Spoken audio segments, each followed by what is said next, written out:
Hello, my name is Hannah Grace Oxer, and it's June 26, 2020, and this is my informative speech. Jamie Ducharme is credited with writing an article for Time magazine entitled, "COVID-19 is making Americans even more sedentary. The effects could be long-lasting." She wrote, one 2015 study found that it took about 6 weeks to regain muscular strength after 2 inactive weeks. COVID-19 has definitely made Americans more sedentary while they're staying at home, which in turn has made many of us lose our muscular strength we once had only a few months ago. I am here to teach you the basics of resistance training for strength so that you do not lose or you can regain your muscular strength that you lost while at home during quarantine. Before we get started, let me tell you a little bit about myself and my background. I enjoyed working out so much that I earned a bachelor's degree in exercise science from Florida Gulf Coast University. I also read and study many credible sources in the world of professional fitness, such as the American College of Sports Medicine. Now, let's get started. What kind of equipment do you need to work out at home and do your resistance training? You can have your free weights that you can use to do resistance training at home. You can take cans out of your pantry to do resistance training at home. And you can always get bigger cans or use a milk jug, which is about 10 pounds per gallon. You can use your resistance bands to add resistance training to your routine. Or you can use your own body weight, such as doing push-ups, to add resistance training to your routine. Now, there are 4 principles of resistance training according to the American Council on Exercise, also known as ACE.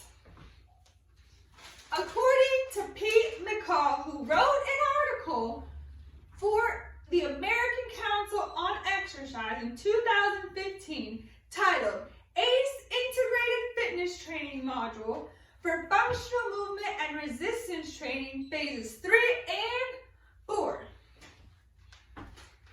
He wrote about the 4 principles of resistance training.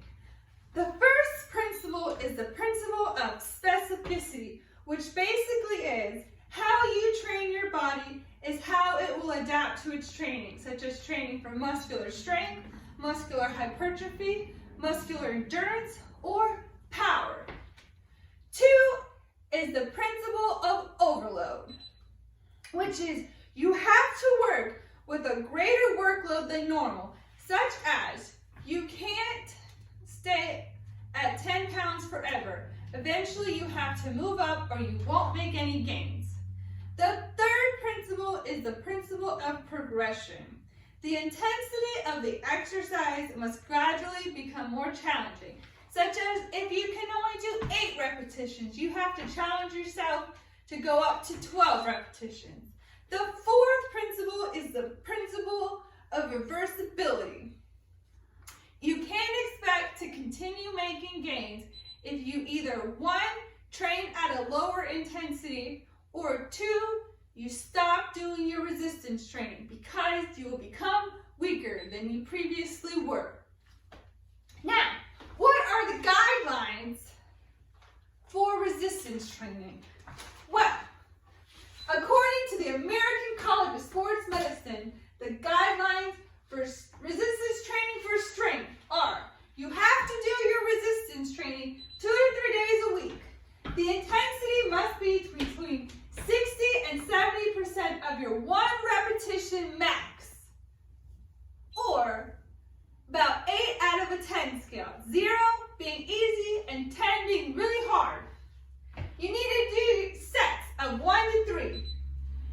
repetitions need to be between 8 and 12. You also need to rest 2 to 3 minutes between your sets. And you have to do 8 to 10 multi-joint exercises in your routine, including the major muscle groups, your abdominals, your quadriceps, your hamstrings, your biceps, your triceps, and don't forget your glute muscles. Now, what is the proper form for resistance training? Let's talk about it real quick. You gotta have your athletic stance, which keeps you stable, with your legs a little bit beyond your hips. You gotta keep a tight core to protect your back. You don't want to hurt your back. When you have your weights, you don't want to be swinging your weights like this, which means you have too heavy of a weight. You need to keep a nice, tight stance. Okay? So, in conclusion, we have to remember you can add almost anything to add for your resistance training. Remember your 4 principles of training. Remember your reps, your sets, and your rest. And always remember to use proper form so you don't hurt yourself. And as always, talk to your doctor before starting any type of exercise routine. I hope this has helped you with the basics of resistance training for strength.